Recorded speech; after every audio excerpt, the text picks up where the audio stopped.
शीर्षक कष्टाचा सुफळ परिणाम. एका लहानशा गावात सोनू नावाचा मुलगा आपल्या आईवडिलांसोबत राहायचा. तो खूप चतुर होता, पण अभ्यासात त्याला अजिबात रस नव्हता.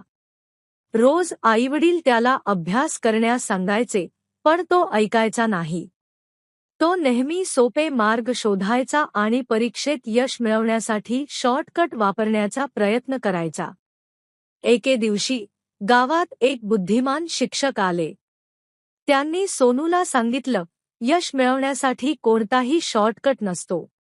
कष्ट आणि सातत्य हाच खरा मंत्र आहे. हे ऐकून सोनूने ठरवलं की तो मन लावून अभ्यास करेल.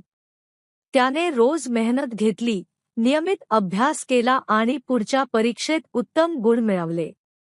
त्याला कळलं की कष्टाशिवाय यश मिळत नाही. ही गोष्ट आपल्याला शिकवते की प्रामाणिक प्रयत्न आणि कष्ट केल्याशिवाय ख्या यशाचा आनंद मिळत नाही.